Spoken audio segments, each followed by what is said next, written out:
ஆமா தானே. அப்ப நான் எங்களுக்கு கும்பிடுறதுக்கு கோயில் இல்லைங்களா? அப்ப நாங்க எல்லாம் எங்க கும்பிடுறது? ஆமா தானே. எல்லாம் செஞ்சு கொடுக்குறேன்னு சொல்லிட்டு கடைசியில வந்து எங்க கோயிலை வந்து உடைச்சதுதான் மிச்சம். யாரும் வந்து எங்களுக்கு செஞ்சு கொடுக்கல. Despite their requests, they have not been given a suitable alternative site for their temple. So in an act of defiance, they're going ahead and building one anyway.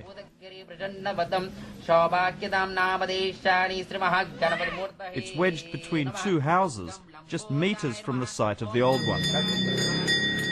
Today the first brick is blessed and their new temple is up and running.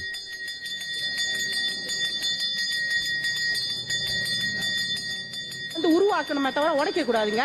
கோயில் எவ்வளவு பேர் விருந்தம் எடுத்து எவ்வளவு இது பிரார்த்தனைகளை செஞ்சு ஒரு வெள்ளியா போட்டு இந்த கோயிலை எவ்வளவு சக்தி வாங்கி எழுப்பிருக்கு. அந்த கோயிலை வந்து நீ சாதாரணமா சப்பாத்தி காலில் ஏத்திட்டு வந்து உடைப்பீங்களா? உடைக்கலாங்களா? இன்னைக்கு நாங்களாம் உங்களை எடுத்து போட்டு எங்களுக்கு என்ன ஒரு பலனு? ஒரு பலனுமே இல்லையா? கோயிலை உடைக்கிற அளவுக்கு நீங்க வந்துட்டீங்களா இன்னைக்கு அரசாங்கம் வந்து? Much of the Indian community's anger is directed at Public Works Minister Sami Velu. He's also president of the Malaysian Indian Congress Party, which has been in a long, cosy coalition with UMNO, the dominant Malay party. I have, as minister, in the last 29 years, built more than 1,500 temples. I have gone all out and fought the government in the cabinet to say that the temple must be retained. These people go on building small, unwanted temples on land that is private land, somebody's land, on government land, by the side of the drain, by the side of the road. I don't think that's a real respect for Hinduism.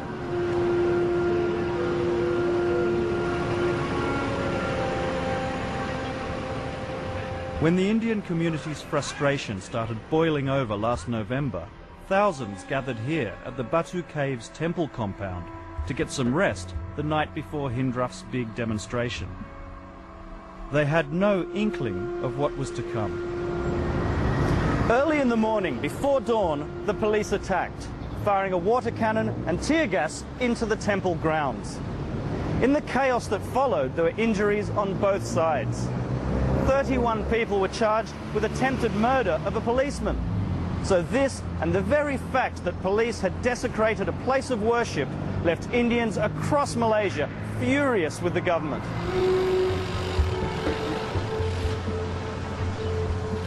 We cannot forgive this government, we cannot forgive anybody who were involved in this action.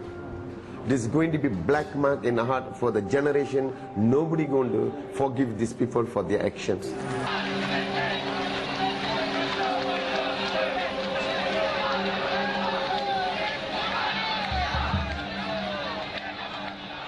With the Malaysian government refusing to hear them out, Hindraf tried to deliver a petition to the British Embassy. They claim Indians were abandoned by the British Empire after independence, and they've taken out a $1 trillion lawsuit against the British government.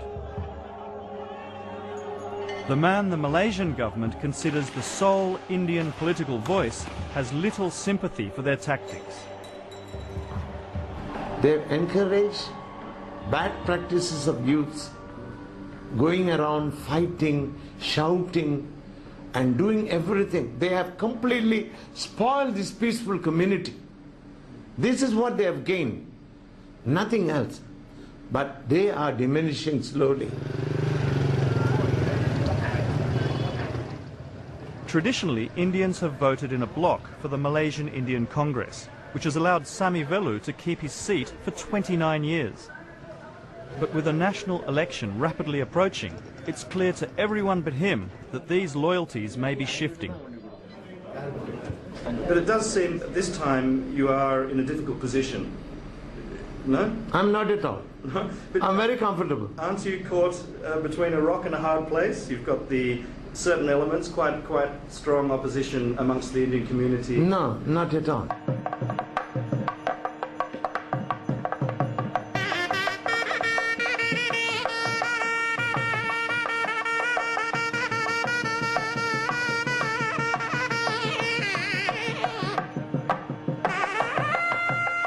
With the election campaign underway, Hindraf activists have called a prayer session and speeches at this temple for the 5 leaders being held under the Internal Security Act. But police have just issued a warning not to give speeches in the temple. How come I can speak here? How the people are going to listen? I have to use a microphone. Okay? So this is what happening in Malaysia now. This is truly Malaysia. The temple manager is in a tight bind, under pressure from his community and from the authorities. No, I don't. No? Thank you very much. From Australian because I understand, we have a problem in our What's the problem? temple. We have a problem. We cannot go against the government. Okay? அவ்வளவு வந்து சோதனை. So தயவு செஞ்சு எல்லாமே அமைதியாக இருங்க. எது நடந்தாலும் அமைதியாக கேட்டுக்கொண்டு நம்ம போயிடுவோம். அப்படி எதுவும் போலீஸ் சொன்னாங்களா பேசக்கூடாதுன்னாங்களா நம்ம கிளம்பிடுவோம். ஓகேங்களா? இந்து சமயம் இந்து சமயம் அச்சமில்லை அச்சமில்லை அச்சம் என்பதில்லையே. The brother of one of the 5 Hindraf leaders held in prison is here, and he's not happy about being forced into the temple car park. கோயிலுக்கு வந்து சாமி கும்பிட முடியல, கூட்டமா வந்துடுறானுங்க. ஏன் இந்த அவல நமக்கு என்ன கண்ட்ரோல் பண்ணி நீங்க மாத்துங்க நீங்க. The wife of another of the detained leaders, M. Manoharan, is on the hustings.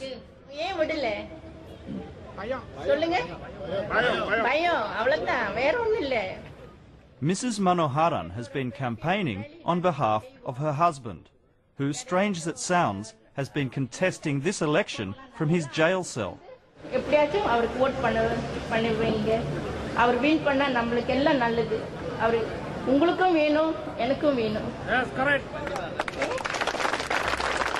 மக்கள் சக்தி. வாழ்க! Hindraf is not a political party. Instead, it's urging Indians to vote for any opposition candidate. The donations flow, and it's another successful night for the campaigners. ரொம்ப நன்றி. மக்கள் சக்தி.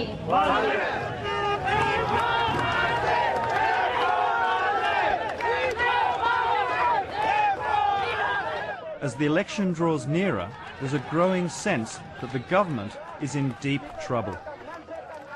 In an electorate just outside Kuala Lumpur, an inexperienced new opposition candidate is hoping to unseat the long-standing incumbent, a senior member of Sami Velu's Malaysian Indian Congress. To raise his profile, Manikavasim has brought in a man with serious political clout. Anwar Ibrahim was once the Deputy Prime Minister before falling out of favour with the ruling party and being jailed on sodomy charges. He's now back as head of the Keadilan Party, and he's convinced the diverse opposition parties not to run candidates against each other, as in the past, and focus their energy instead on defeating the government. Today he's come to lend a hand to one of his party's candidates. Betul dia India, dia Hindu. Tapi saya boleh baik kenal dia lama. Saya susah kena terajang dia stand up, firm, fight for justice. Anwar Ibrahim has a speech for every occasion, and here at a market he tailors the message accordingly, blaming the ruling party for the cost of living. Dan sekarang ni ikan bawang semua mahal sebab Barisan Nasional perintah. Kita naik 8 bulan pilihan raya, 9 bulan kita menang, insya-Allah harga minyak turun, harga barang turun. His popularity infuriates the government, who denounce him as a political opportunist whose latest stunt is championing the rights of Indians.